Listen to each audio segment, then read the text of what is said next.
To prep for your stock, you open the carcass in half through the rib cage, pull it open, get the knife, get a couple of good shots, and right in the middle there,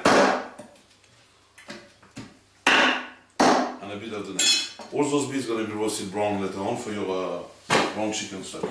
To cut your onions, cut the bottom bits, pull the skin with it, cut the top bits, pull the skin with it will make your life easier. And you just lift up the first layers of skin there, and you just follow your onion delicately without bruising it, and it will make you stop crying and have a better appetite with your cooking of onions. For your carrots, get one of those peelers or split peelers. I do prefer split peelers, but as I've been traveling without my knife today, peel your carrots from up and down, cut the black bits from top to bottom. Your leeks, we're going to use only the greens of the leeks, as we can keep the white for another nice soup or a nice lovely garnish. For your stock, we're going to need some onions, some carrots, we've got some chicken carcass, we're going to roast them with a lovely little vegetable oil that my good Kobe Patrick is going to bring me in a second.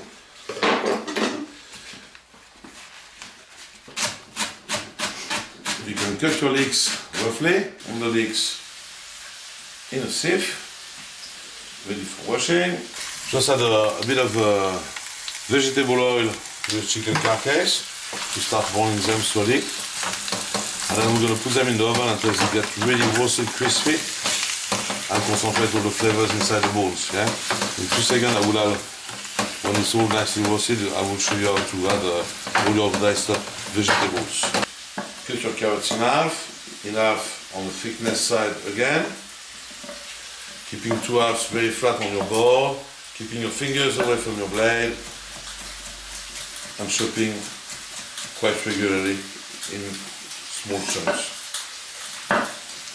And again, 2 flat sides. If you got the flat side out, it doesn't move, it doesn't have any chance for you to have your knife moving on.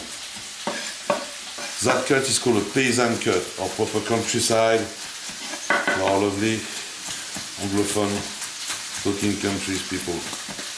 But in French, that's what you start when you make a soup called soup paysan. You start with that sort of small triangular cuts. Mix your carrots with your leeks, ready for washing in a minute. Your onions are peeled, you cut them in half, you can cut them in small chunks. That way, they open nicely. If you got larger onions, don't hesitate to cut them right in the middle as well, so you haven't got too many really heavy, large chunks.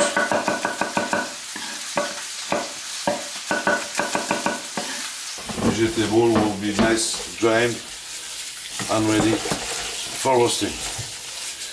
Our chicken carcass starting to roast nicely. You can get a bit of color on them. I'm going to put them in the oven until they get really lovely and crispy now. That's quite important. So you put your oven at 200 degrees. You got gas mark 5 or 6. I can't remember what degrees. I will come back to it in a second when it's nicely roasted. Open your garlic bulb. Push your garlic forwards down. Soften the center of the cloves. To use in a brown chicken stock, you don't really need to peel it. As I'm here now, I'm going to show you. You could put it straight from the bottom towards the top until you find that lovely white flesh, or you could crack it down slightly and peel it up away just with your fingers in no time. Just crushing it flat for a stock is absolutely fine. You'll find it back later. Actually, if you can pick it up out of the stock and put that on a lovely piece of toast with a bit of sel de Guérande, you'll be amazed about the flavor you will get from roasting garlic. When your bone's been nicely roasted in the oven, I start to get a beautiful brown color. Add all the vegetables we prepped up. Right?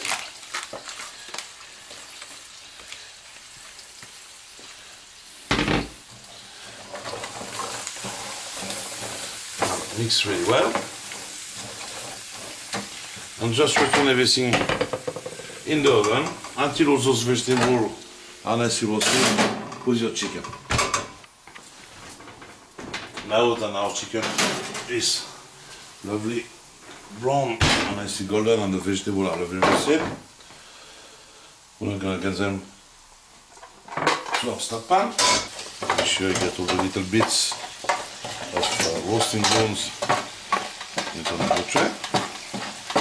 We're going to deglaze with a lovely, nice red wine.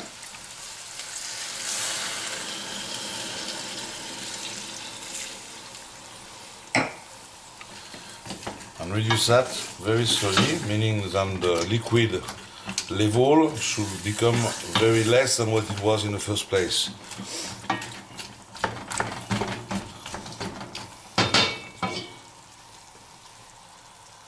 Now then we have to reduce.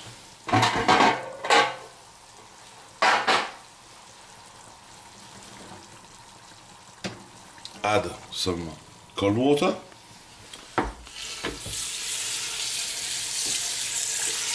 Just overtopping your bones.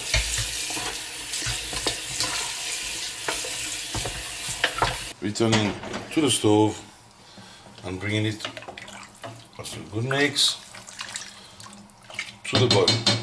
When it boils, we're going to leave it to go very, very slowly. Little stream sort of movement on the top of the pan. You add a couple of bay leaves, a couple of cloves, and a little mix of herbe de Provence or nice mixed herbs. Give it a little stir and let everything come to the boil. When it comes to the boil, we're going to remove all the excess fat and leave it stewing for a good hour, hour and a half. When the stock comes to the boil, just get all that foamy white things of excess fat, of impurities with a ladle. Making sure we're getting really a good boil in the first place in the stock, so the heat will be distributed very evenly in your pan. And we're going to carry on skimming it off as we go through the cooking. And don't forget to the cooking process to come back to it and carry on picking up that small layers of fat that we don't need in the finishing polish. And now I can promise you it smells absolutely gorgeous, and if you look at it straight away as we haven't disturbed it, it's very nice and clear. And by having that system of reducing the level of water we added to it, it will concentrate lovely and have a beautiful flavor and stickiness to the gelatin you get into in your bones. Make sure your stock only simmers to a very fine little move, as you can see happening right now in front of you. And that stock now is going to cook for an hour and a half to 2 hours. So the liquid is going to evaporate and concentrate all the flavors together, and we'll end up having the first demi-glace, as we call it, and then we'll pass it through a fan sieve and reduce it down a bit later, as I will show you. Have a look, the stock is well reduced, so we're going to pass it for the first time. Those juice out. As we got all the flavors from the vegetable we wanted and all the flavors from the bones.